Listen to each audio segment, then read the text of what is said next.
Hi, this is Dr. Stephen from Outclick Magazine. Today we're very excited to talk to Glen Weinzimer, who is the founder of the Smart Ride. It is a well-known, well-respected, and frankly, a lot of fun event that does a lot of good and raises a lot of money for our community here in South Florida. Glen started the Smart Ride back in 2003. He has a background in the hotel industry and attended the University of Denver. He is also a partner in Bona Italian Restaurant here in Wilton Manors, as well as event planner for special independent companies. Glen, how did I get it all right, Glen? All right, and I love whoever just walked by in the back doing laundry. This is the at-home edition, so you will see whatever goes on. But that's part of. We were chatting earlier. That's what's been fun about these at-home events. I saw Jane Lynch's living room and Jack from Will and Grace. I saw his living room and Jane Lynch's foyer. We get to see everything about people. We're getting to visit you in your home today. So welcome. Thank you. Welcome to my home. Thank you. Glen, the Smart Ride is a fantastic event. Every single person you talk to that goes on the event goes on and on and on about what a fantastic experience and life-changing experience it is. You almost can't get them to shut up about how just fantastic time they have and how great experience it is for them on a personal level, on a grander level, how much money you raise and give back to so many organizations. I've already talked more than I said I was going to, and I'm going to let you tell us about the Smart Ride. How far back do you want me to go? Is really the question. Smart Ride started in 2003, and it started out to prove a point that as individuals we can make a difference.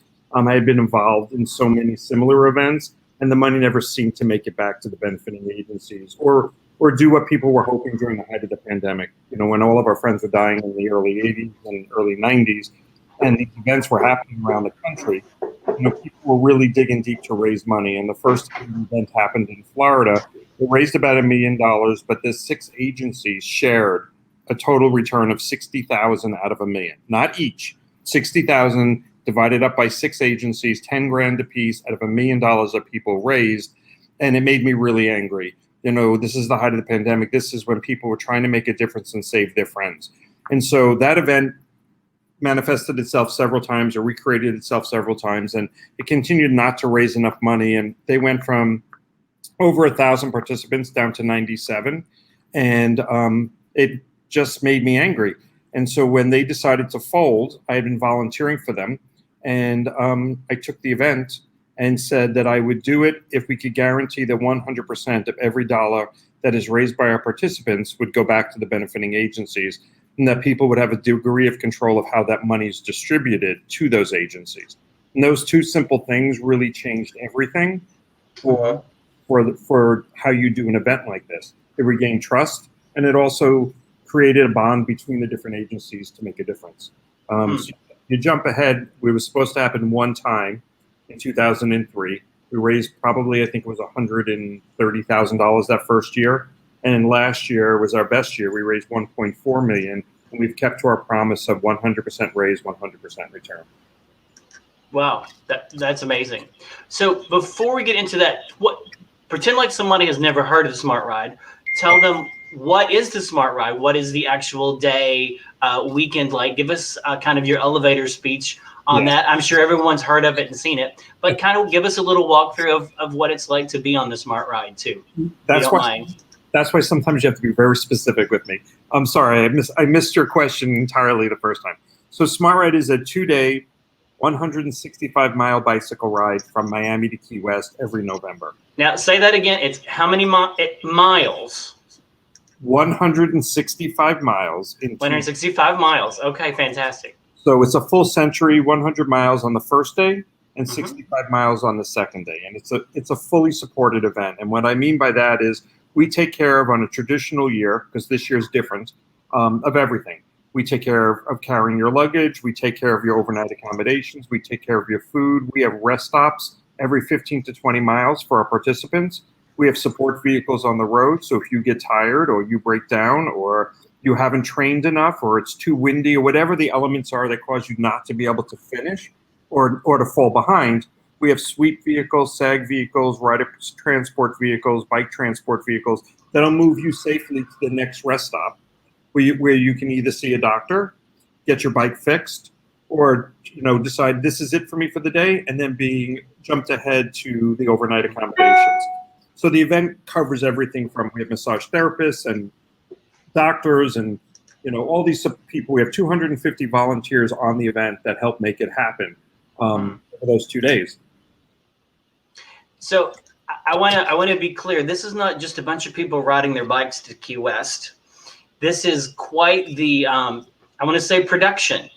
You have thought of so many details, and as you've outlined, it's accommodations, it's food, it's medical care, it is so much more than a bunch of people jumping on their bikes. It is quite the production, and from everyone that goes, the word details, I think, is what comes to mind, is that you've thought of every detail, and just what a great experience it is, because biking all the way down there is not an easy task. People train for it, and you've made it such a unique and great experience for people and the volunteers that go. It's quite the, I keep using production because it is a monumental task that I think you and your team have done a phenomenal job of organizing and putting together for people to have that life-changing experience. And we have had, I may have come up with the ideas, but it's successful because of both the volunteers and then the people that take on key roles of the event and the benefiting agencies. They really commit for the entire year to help us make this thing happen. And I always tell people, when you say 100 miles, people immediately go, I can't do that. And it's like, okay, look at it as 5 20-mile rides. The first time, I am stereotypically gay. You throw a ball at me and I duck. The only sport I may excel at is bowling, and I'm hit and miss on that. I took tennis in college, and the professor actually asked me to stop because he said he never met anyone who gets progressively worse the more I train. So having said that, when I turned 50, I was determined that I was going to actually do the event. I had not been on my bike in over 20 years. And I took the same advice I told everyone else, think of it as 5 20-mile rides. And I didn't train as much as I tell everyone to. I didn't follow all the rules because as the teacher, you don't usually follow your own rules. We're really good at telling other people what to do, but not necessarily good at actually executing that when it comes to yourself. And I got on the event, and my goal was to get to lunch. That was really, it was 50 miles, and I was going to be very happy because it was more than I had ever done. And I got on my bike, and about probably 3 or 4 miles out on the ground, someone had chalked. I get emotional with this part. We love you, Glenn. Go. So at first I thought, oh my God, that is so sweet. And then I thought, those MFs don't think I'm going to make it to the first rest stop. So they didn't wait to the end of the day. This is where we leave those notes of inspiration. So, I had a little bit of emotional love and hate at the same time. But I got to the first pit stop, and I was with a bunch of people, and they were like, do you want to keep going? I'm like, how far is the next one? They go, 17 miles. What's the worst that can happen? They'll pick me up. So I went. And before I knew it, I was 100 miles into it, and had successfully finished the first day and then rode the second day. And it was life-changing. Even having produced it was a whole different side to be actually a participant in the event. And I think that one of the things that makes the event so unique, yes, all the details, and yes, we make a difference. But I think people walk away with an emotional connection and a sense of family and a sense of having done something good for the greater good. And I think that's the thing that is hard to explain and not measurable, but is the thing that when you, like you kept saying, everyone says the event is so detailed, the event is so amazing, it changed my life. And I get so many notes about, I went on the event as a personal challenge. I didn't really know that much or care that much about HIV, but I left believing in the cause and seeing the world differently. I got a note today, actually it's on our Facebook page. There's a lady from one of our benefiting agencies that rode, or she volunteers at one of the agencies. She rode, I think it was last year. She, again, not a cyclist or anything like that, but her partner had killed, or her daughter had died in the hands of her ex-partner. Mm-hmm. And she felt like the whole world had come undone, and she really didn't have any hope or anything. And she said she rode on the ride, and it renewed her and made her stronger and made her realize that she can accomplish anything. She's now training for Ironmans and all of those things, and she now believes in herself again. And if someone goes to our website, they'll see it listed there. I mean, it really grabbed me this morning because, we all don't realize the impact we make on other people. We just make assumptions like nobody cares, it did make a difference, or I held the door, what's the big deal? But truly, when every action that each of us does doesn't have to be grand. I have a big soapbox, you have a big soapbox, but most people don't have that soapbox, but they make the same impact on other people. You hold the door for someone in the morning, they're more likely to smile when they get to their office. You buy someone a cup of coffee who's online that you don't know, they walk away having sort of a renewed interest in the world around us and carry a higher, better attitude. If you knock somebody because you're in a rush and they spill something, or you're disrespectful, or you ask somebody in a mean way to move over or do whatever, you change their attitude for the rest of the day. They go into their office and they're not as nice to everyone else around them. You do something nice, and it truly, goes down the organization, regardless of what it is. Even if you're working, a single person working from home on the phone, your attitude on the phone is so much better when you feel good and people have made you feel good. And I think that the event, going back to Smart Ride, is very much like that. You give people that opportunity to do something they thought they could never do, and impact people that need that. Mm-hmm. I think that's one of the interesting things about the Smart Ride is that it impacts not only the institutions, the organizations that are recipients of the monetary gifts that you give, but it impacts the people in the event, the people that go, whether they're on the volunteer staff, the road crew, or the riders. The stories that they come back with are so rich, and how it changed their life. We have the check writing ceremony, but the qualitative stories that come back that people experience on the ride are phenomenal. And as I said, they just talk on and on about what a life-changing experience it was. They train for it, they plan for it, and when they come back, I don't think they're completely prepared for what a great experience is. And so I see the Smart Ride as having a dual role in that it raises money for a lot of great organizations that you do, but the other is the way it impacts the individual people that are a part of the Smart Ride, no matter where they are in the organization.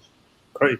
And, I think some of that is a combination of what the Pilata rides, which were the original ones, their model was excellent. And we pretty much followed their model other than finance, attention to detail. And then having been in the hospitality industry as my background, I know the impact of small details. And so, like, the word no doesn't really come up on the event. Like, we don't say no to people. Like, you find out what they need and you try to fix it. That people are dehydrated at the end of 100 miles. They're a little bit more, they're exhausted, and their emotions are raw because they've had a whole day to think in their head, while they're on the event, as well as being entertained at pit stops and stuff. But then they get there and, sometimes they overreact. And if our reaction is one of defense, or, that's the way it is, it changes everything, as opposed to going to someone and saying, I'm sorry your hotel room's not ready. I'm sorry that your resort accommodations, that you're having to share with somebody else you may not know, but you're not sleeping in a tent without running water. You're air-conditioned, and an air-conditioned villa with a washer and dryer. So, you try to turn it around on them and go, look, you just did 100 miles. Don't let this experience, because you didn't get the roommate you wanted. You just changed other people's lives, and focus on that. Don't focus on, like, the little thing that you didn't like the dessert tonight. Okay, you didn't like the dessert tonight. You'll have 364 opportunities the rest of this year to have a different dessert. Like, that's not what this is about. This is about changing lives and recognizing and rewarding yourself for what you've accomplished. Which goes so much further. And we have, and this is another thing that when I first recognized it, I found really shocking or like surprising. And it takes a lot, on this event to surprise me. But, at one point I was like, we're only like 750 people when you take in volunteers and stuff. But then I look at that over 10,000 people made a donation last year and the last several years. And so you say 10,000 people read a letter, reacted to a phone call, saw something on our website, and acted to donate and make a difference. So 10,000 people said the word aid. 10,000 people sat at a dining room table and their partner or spouse or kids or whoever they were with, they might have looked at their credit card bill and said, "What is this smart ride you just donated to Stephen?" Like, "Oh, Stephen's doing this bike ride to Key West for AIDS." "Oh, I didn't think AIDS was a thing anymore." Well, yes, it is. And suddenly you've brought it into the vernacular, and people are talking about something that doesn't come up in their daily lives anymore. It's not it's not front page news. Mm-hmm. But it starts the conversation, and it changes. Like I said, it's such a dual role in that it's not just, I don't want to say just the organizations, because that was the focus. There's such a secondary ripple effect that it has on the people that are going and have such a phenomenal experience. Right. Go ahead. No. I was going to transition and let you tell us about how this year is going to be vastly different. But if you had any other thoughts, I wanted to give you that opportunity. No, I appreciate that. What I was going to say is that one of the byproducts of the ride that was never expected, because it was pretty cut and dry, we're going to raise, and they're going to be able to pay for services and bridge services that they get a grant, but they don't have a way to get someone for the test for the grant. We knew all that, but one of the things that we never expected was the connections people have made, and especially from our agency level. The agencies were more competitors for the same funding and stuff along the way, but they weren't friends and they didn't collaborate. And if anything, they were against collaboration with other agencies because they saw them as competitors. They have all now become so connected that if one of them needs something, the other one jumps in to help. They now meet regularly. They talk to each other on the phone. They can refer. We do twice a year where we bring all the execs in, and we sit around the table and they tell the story of where they're at right now with their agency, where their challenges are. And it is amazing to watch them all become truly engaged with each other and say things like, "We had that last year. After this call's over, call me. I'll tell you how we handled it. You'll have no problem getting the funding." And those byproducts, and going back to like just the riders and what you were saying is like, it's not just the ride, it's how many people were impacted that made a donation. It is so much more than just the event. So anyway, back to your question, which was this year. This year, well, I will make a comment on that, in that any type of organization never does as well in what I call the silo mentality, where they operate only as a silo and ignore the other organizations around them. Collaboration always, I think, builds stronger organizations. And so hopefully I hear you saying that a little more so with these kinds of organizations. So with that, we'll move on to my question about this year, that like everyone else, you've been challenged with virtual and what you're planning for that. I know this has been a complete overhaul for you. And again, something you didn't sign up for, but here we are. Trying to create something for this year. So I'll let you share that, Glenn. Sure. Like you said, this year for everybody it's a challenge. And one of the things that was such a big deal is that when we met with all the agencies as this pandemic happened, in the first 6 months of the year, because everyone's events were canceled. And when I talk about events, it could be their annual gala, it could be Pride in Palm Beach, it could be the lip sync battles, all the outside funding that is unrestricted was basically gone. And the 6 agencies collectively lost $1 million in the first 6 months of the year, money that was for funding to keep these programs and stuff going. So when we met as a group, as a board, and as production, we knew that the agencies need the money this year more than ever. And that line is given out all the time. You always hear this year is more important than any other. This election is more important than any other. But really this year, we saw that if we don't do something, these agencies are using right now reserves. Let me hit decline on that. Our agencies are digging into reserves that they had. And at some point, those reserves are going to be gone, and they'll get through the year, but what did they do next year? Because there is no extra money, and it doesn't look like the pandemic's going to be completely gone in a short period of time. So with that knowledge, we looked into how we could continue to do the ride, and the thing that stopped us was permitting and going into the Keys. Key West was not open for November for events, and they had canceled the zombie ride, which is the week before ours. So knowing that, we knew we weren't going to be able to go to Key West this year. And it wasn't socially responsible for us to try to attempt it. So what we did was decide that we have 6 agencies from from Key West to Orlando, from Orlando to Tampa, and they cover most of our state. And that what we are doing is we are encouraging our participants to continue to ride that weekend, but instead of in 2 days, to do it in 3 days and do it as an unsupported event. So each of our benefiting agencies will have an open house so that people will be encouraged over the course of the 3 days. Stop at that agency, pick up your swag bag, get whatever the goodies are that we have to give away. And they'll have water and other things at their agency. But over 3 days, when we were talking before and you went 100 miles on day one, 100 miles on day one unsupported is not smart because, people are more tempted to dehydrate. You just really need to give other services. 50 miles is something that they might do on what they do on training in 1 day, and they can stop at a 7-Eleven and that kind of thing. So when you're doing it over 3 days without being able to support all those different routes was doable.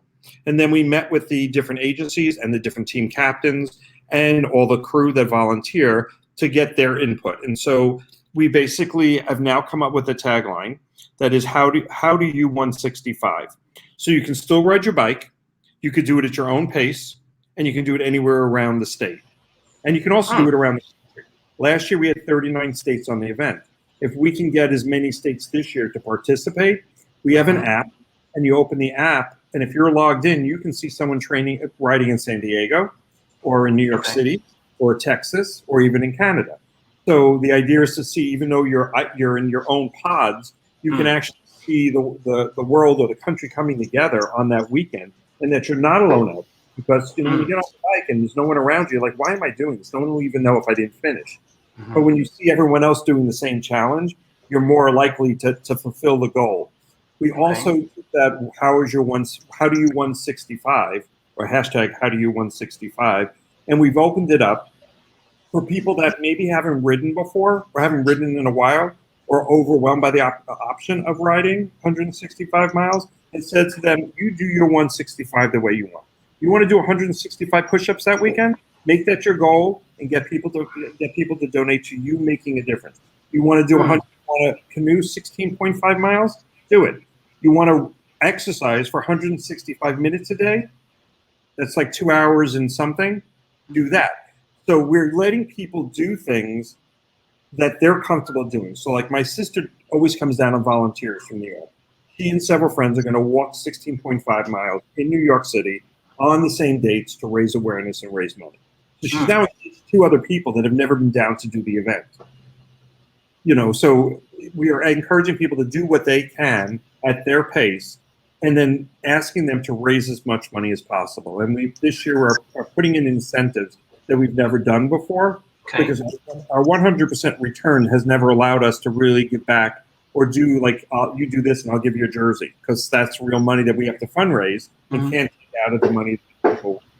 But this year, not having to pay for hotels and not having to pay for large tents and not having to pay for all the food and stuff, those savings for this year, some of them are wiped out because we've also waived fees that the agencies normally pay. So, we've lost $90,000 by saying we don't want you to find money for us this year. Usually they fundraise from an outside source, their buy-in, and they're just trying to survive. So it's not fair for me to ask them to do more than they're already doing. We're just trying to help them. So there's, and some sponsors aren't back because, they've been closed or their efforts have changed more towards COVID. So our income is down, but we do have the ability to do things if you reach different benchmarks. And we actually had a meeting about that last night. What will those benchmarks be? And what will you get after you reach those benchmarks? What's important? So that's kind of what we're doing at this point. And it's been well received. We continue to do weekly calls with different groups, and everyone seems to be excited about this opportunity that we can still do something. And although everyone's not together and our family's not reconnected this year, by sharing photos on Facebook, by doing and I know you're going to talk about the different social medias, but we're asking people, send in your photos from the past, send us clips of what you're doing right now, because through that, other people will become engaged, and it becomes like a healthy competition between groups.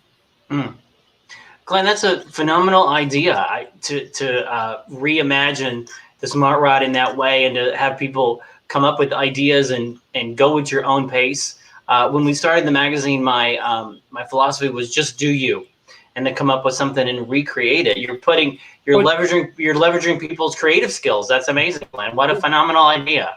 So, you know, it's been well received and the agencies are loving it. And they're doing little cute videos about what is your 165. There's a mailing going out from Compass and Palm Beach about it. So, you know, I think that will keep our family together, if you will, and then give them a reason for next year to look forward to getting back to what our norm is. We also took everyone who's registered, and we have over 500 people registered for the event, and we rolled their registration over to next year. So they're automatically, they can opt out, but their registration will go to next year. And then anyone new who's registering is now paying $35 instead of $135 to register. And basically our income for that is another source that we've lost because we can't use any of that money because we're going to need it next year. This gave away basically, you know, another $100,000 that would have helped operate the event. So, you know, but I believe everything's possible. So you just get creative. That's amazing. What a creative idea. We'll have to do some follow-up interviews on some of these creative ideas and bring some people in. That would be amazing. I'd love to do that and talk about that with you. Yeah, there's several. We have a couple of people that have been in every single event. There's 5 or 6 of them at this point that are left that have done. This will be their 17th year, and great stories. And I think you would like interviewing like Leah Payne out of Tampa or Annette Yurtevak or some of those folks that have continued to do this, and they've been on here since year 1. They have, I'm sure, some phenomenal stories to tell. So we will look at that and do that and plan that. Who are some of your beneficiaries that you've worked with and or have coming up, if you want to share that? Sure. We try to keep the main beneficiaries pretty stable year after year because they each take on responsibilities for the event. One may be responsible for housing, you know, and managing that portion for us. One may be responsible for registration day and that whole process and checking people in. So each agency has a specialty that we give them. So we try not to change year after year the agencies, but they do have to apply every year in order to receive the funding. So this year we're AIDS Help, they're now called AH of Monroe in Key West. They've been with us for all 17 years. And then we've got Pride Lines in Miami, and we've got Broward House in Fort Lauderdale. We've got Compass in Palm Beach. We've got Miracle of Love in Orlando. And then we've got Metro Wellness and Community Centers, or Metro Inclusive is what they're now called, over in Tampa, St. Pete. So then again, going back to what I said before, we're throughout the state. We go up the coast and then across to make sure that the money is spread out. And one thing that we didn't talk about, besides killing my dog who's barking right now. That's okay. Is that we also added about 7 years ago another element into the event that we have a 10% lifeline. So last year we raised $1.4 million, and $140,000 of it gets put aside and is given out to other organizations in the state that need funds. Because before we had all this money and people come to us and say, well, can't you help us? And we're like, no, and we gave it all away. So with our agencies, we worked out that 10% of everything that we raise then goes out and gives other organizations that need a helping hand. So like right now during this pandemic, you know, we reassess what is important right now for these requests. And so like Poverello, I think we gave them $10,000 or $15,000 this year, knowing that they've been hit so hard with unprecedented requests for food from people that have never asked for it before, that have lost their jobs as waiters or bartenders or, you know, in corporate America, and suddenly are reaching out. So we've given out an extra $10,000 to each one of our 6 agencies, and then we've given out probably another $30,000 to other organizations in the state of Florida that really need the help right now to keep and sustain programming.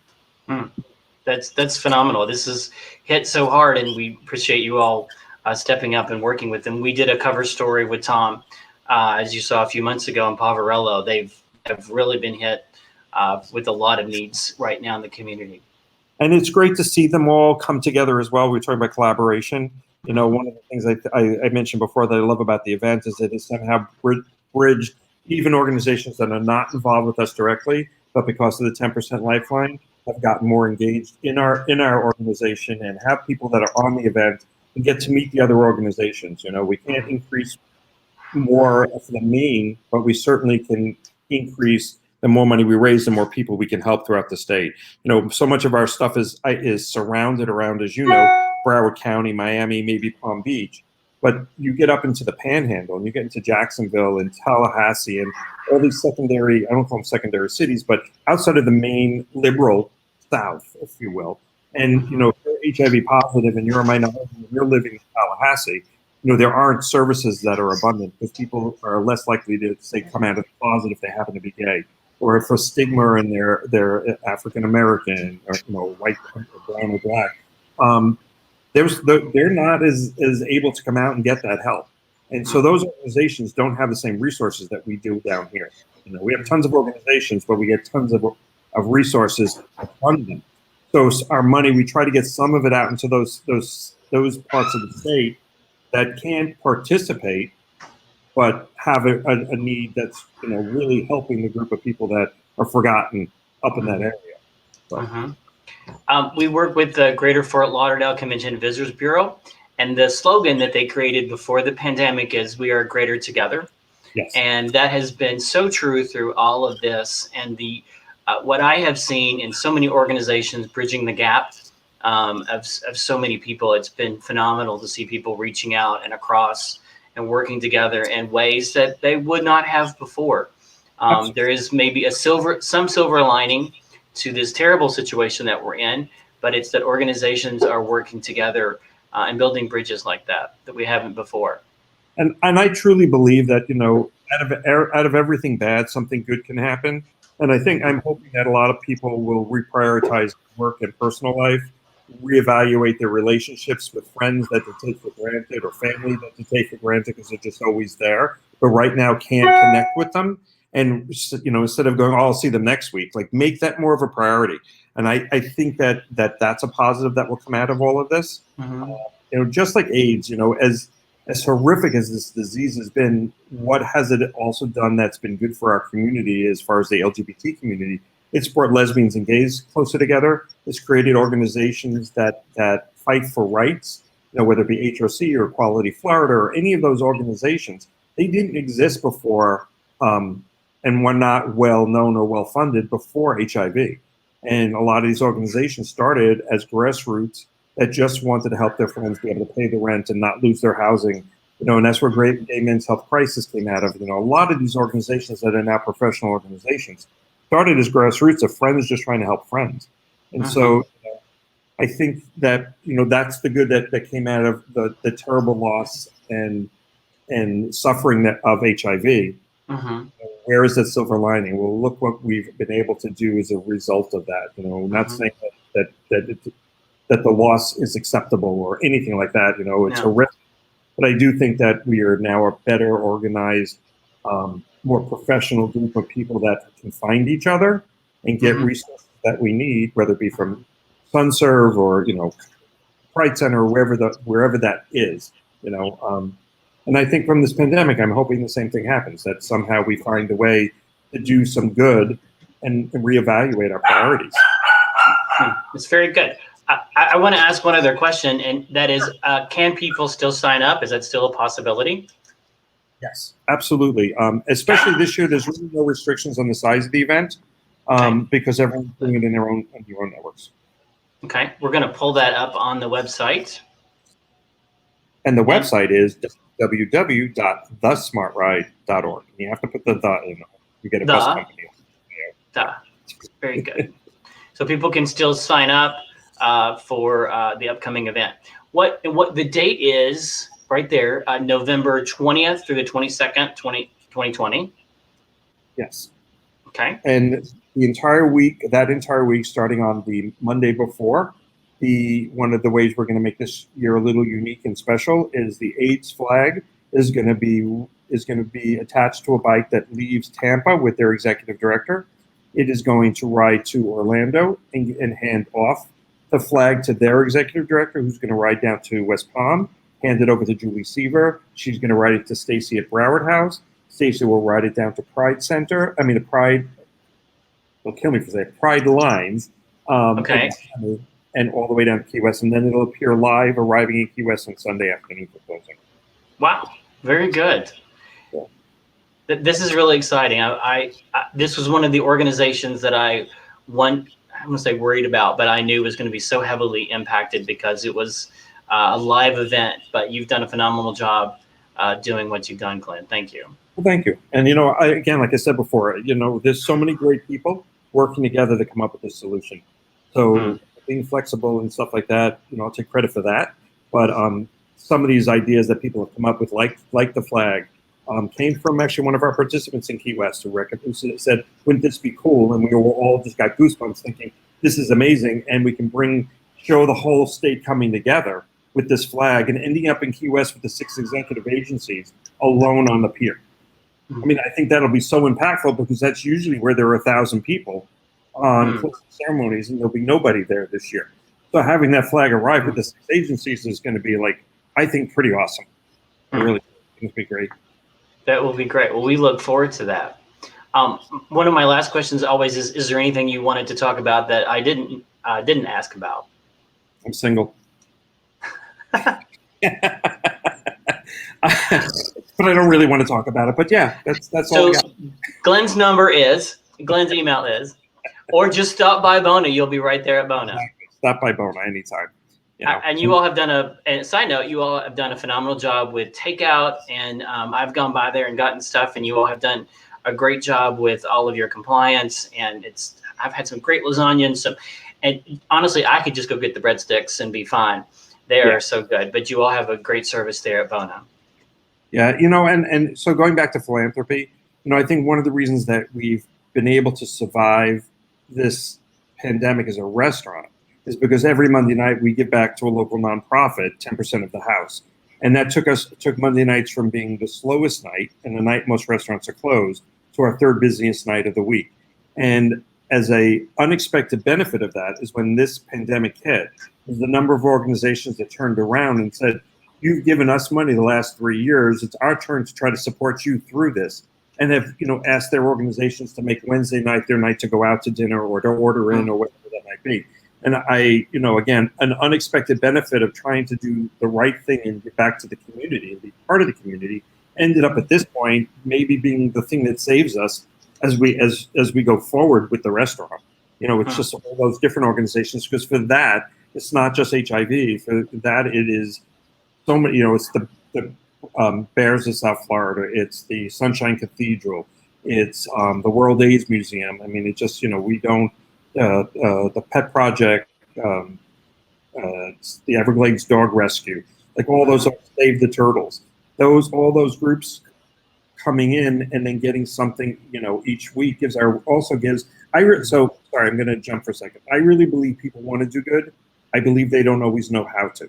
And I think we all act, and you do as well, as a way to connect people to opportunities where they can do good and maybe have some fun along the way, but to support so many other things. And I look at a 9/11 and you go, look how many people just sent checks because they wanted to do something, but they had no idea what that money was going to do or who was going to get it. And I would have rather bought you a toaster if you needed it than funding to something out there that no one knows where the money ever went. It's great to give local and support things that you can actually see and touch. That's great. My last question always too is that what are some words of encouragement you can give people during this difficult time? And I'll put you on the spot because I don't think I'd let you know that. No, you did not let me know that, but that's okay. I really think it's about hope. It's about evaluating what's important. It's about making that wish list, that bucket list, and saying, okay, what is it that I really want to do, and set a goal to do those things coming up. Once we get through this pandemic, how is life going to be different? And write it down, because if you write it down and you keep writing it down, it eventually happens. I mean, I believe in that. I believe in that. There's even an organization for miracles and things. If you manifest it, or if you write it down, you can manifest it. If you keep repeating it, you put it out into the universe, and it will come back, and it'll work itself into the opportunities that are there. But just remain open to opportunities and keep hope. We're going through an election right now where I'd love to move to Italy if things don't work out, but just you got to believe, and you got to get out there, and you got to make a difference, and you stand up for what you believe in. This is the time, and this is the time to reevaluate. And this is, for a lot of people, it's sink or swim. And I think it's felt like sink a lot of times, but it's time to swim and it's time to chart some new waters. So Absolutely. And everyone's entitled to those bad moments, so allow yourself. Allow yourself a couple of days of depression if you need to, and then hit yourself in the ass and get back up, because you're entitled to that, because we are going through a really hard time right now. But look at those things that are out there that can give you hope, and latch onto that. Thank you. This is where this Burnett thing goes on. The what? Carol Burnett, when she says, "Oh yes, you know what? She did that. She was saying hello to her grandmother that way." Yeah, absolutely. So, Arthur's going to put up your social media and your website links. Awesome. If I can have him put that up on the screen. The Smart Ride, which you've got the domains consistent for all of your social media and your website. Now people can still sign up. They can donate. There's lots of ways to get involved. If they don't want to ride, they can be part of the crew. Well, typically they could have been part of the crew this year. The paradigm is different, but they can do their version of 165. They can do their version of 165. Maybe I will play 165 something on the piano, or I'll make up something that's my speed. That works. And send it out. And if you raise $200, that's $200 the agencies really need. Exactly. Yeah. Well, thank you, Glenn, for working with us and talking with us today. This has been great. This is awesome. How many people are in your house? Because now someone else went by in a red shirt this time. So that's Chandler, my assistant. He works on our social media and does a lot of scheduling. Arthur is across the desk from me, who works with and then my person who does the cleaning is here today, who does a fantastic job for me in keeping the house clean. So it's kind of it's just a Outclick Central here. So come on by and have a cup of coffee with us sometime. Awesome. I'll take you up on that. That would be great. Thank you so much, Stephen. Thanks, Glenn. We look forward to more great things to come. Sounds great. Thanks. I appreciate everything you do.